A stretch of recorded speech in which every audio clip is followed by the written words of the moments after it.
Something needs to be said about business practices for Muslims. This is a very important concept because the Muslims themselves are commanded to be honest, to be truthful. This translates to business because God makes it as one of the components of the straight path and wisdom as well. So if you want to walk on the straight path, you have to fulfill these commandments that are defined as the straight path in the Quran. And this is in the 6th chapters, verses 151 to 153. Among those verses, there are verses that says, "And give full weight and measure when you trade with justice. We do not burden the soul beyond its ability." In the 17th chapter, where God describes what wisdom is, that same requirement is repeated. It says, God says, "And give full measure when you measure out and weigh with a true balance. Surely this is fair and better in the end." So honesty in commerce is the straight path. It is wisdom. It is a commandment of God. Okay, so no person who considers themselves a Muslim should feel free or should feel the urge for whatever reason to cheat people in business. If you do that, whatever your excuse may be, you are still not on the right path, you are not wise, and you exhibit the traits of the people who God condemns and of the people who God has destroyed in the past for the same reason. So in the 83rd chapter, just right at the start, God says, "Woe to the defrauders, who when they take measure from people, they take it fully, but when they measure out to others or weigh out for them, they are deficient. Do these think that they shall not be raised again for a mighty day? The day on which men shall stand before the Lord of the worlds." Also in the 55th chapter, God says, "And the heaven he raised it high, and he made the balance, that you may not be inordinate in respect of the measure. And keep up the balance with justice, and do not make the measure deficient." We're talking about trade. So in the 55th chapter, God clearly instructs you, I made this for you so you may be fair, so you may be just, so you don't cheat each other. And then in the 83rd chapter, God warns people directly. It's no longer a indirect. So far you have it defined as the straight path. You have it defined as the wisdom. You are warned indirectly. God explains why balance, why a balance was made. The purpose of it being justice, so we don't cheat each other.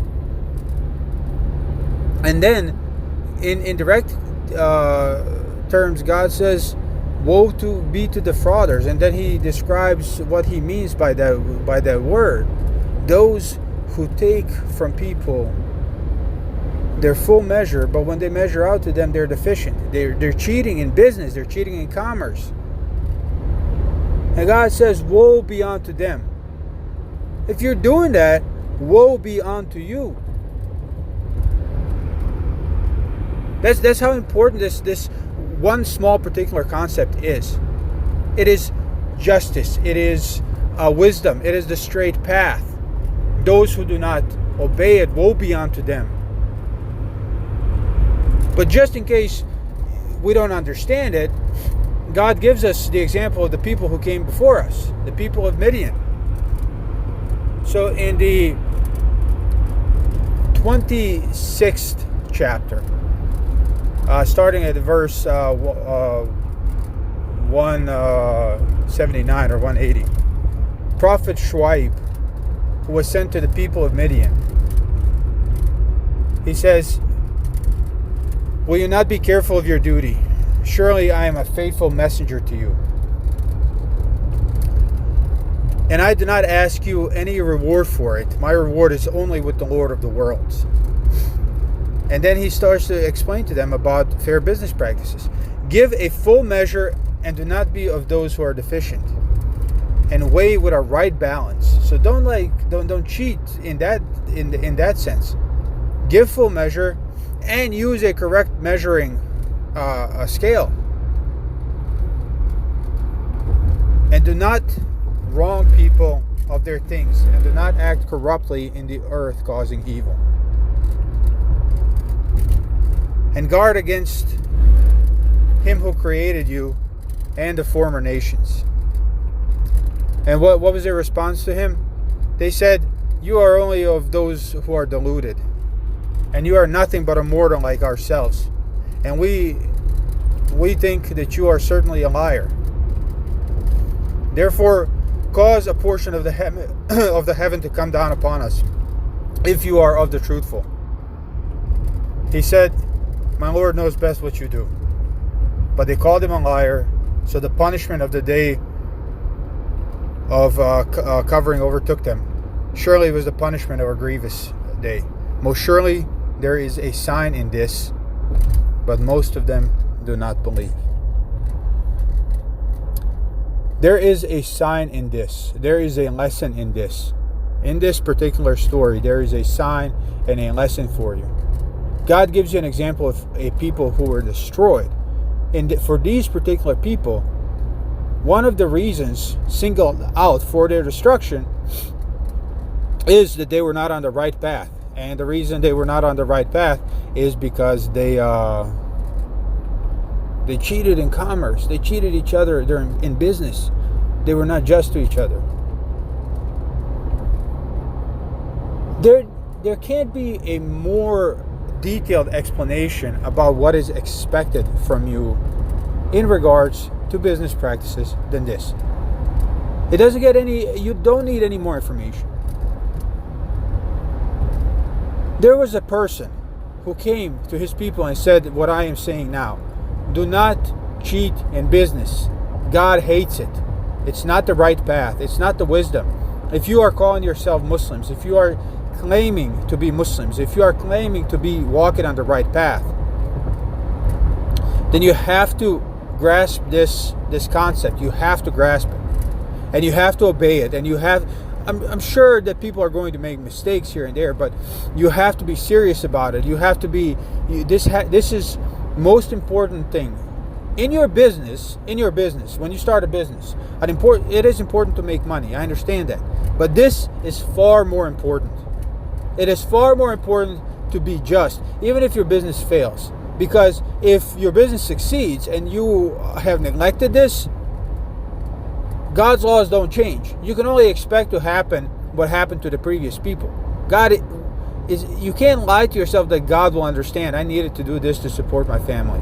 No, that's not what God says. If you can't support your family the just way, then you need to find a different business. You need to be out of business. You need to work for somebody. If that's what's going to be, what can you sell your soul for? What benefit is it worth?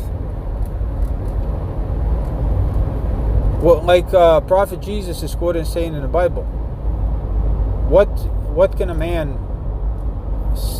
get in return for his own soul? Something to that effect. I forget exactly the quote. But the point of it is, are you going to sell your soul for money? Are you going to lie to yourself that much so you sell your soul for money? Again, fair business practices, being fair to each other and just to each other during commerce, during business, during trading. The weight and measure and just balance. Those are all. They're not just talking about measuring stuff out. Although when you trade, you're literally always measuring out. But it's talking about fairness. And it's talking about the environment under which that fairness is expected. And it's specified. God commands justice. And that is mentioned in the other places in the Quran.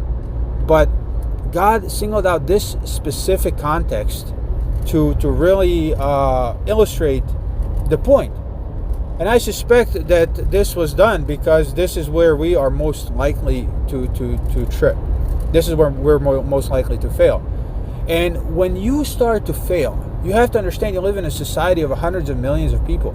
And if they all do the same, then the society is absolutely corrupt. Imagine 100 million people screwing each other over in business. Nobody trusts anybody. The most wicked become the most powerful because they lie the best. They defraud people the best. That's not acceptable. That's not acceptable to God. And I just don't see how anybody could deny the importance of this topic. It is the straight path. It is wisdom. It is you're warned against it directly. You are explained not to do it indirectly. You are given an example that a people got destroyed for this exact issue. And if you are claiming to be a Muslim, even if you are claiming to be a Christian, it isn't. This same thing is condemned in the Bible. But if you are claiming to be a Muslim, this to you should be perfectly clear. There is nothing that should blind you to the importance of this.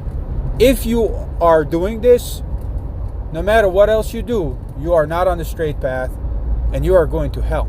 You are going to be among the people that God destroyed in Midian when their prophet Shuaib came to them and said, I'm just a messenger, here's the message. Don't do this. He literally told them exactly what I'm saying now. Don't cheat each other. And if you do, then the example of the people that have come before you is clear. What happened to them will happen to you. That's the end of story. That's all. It really is that simple.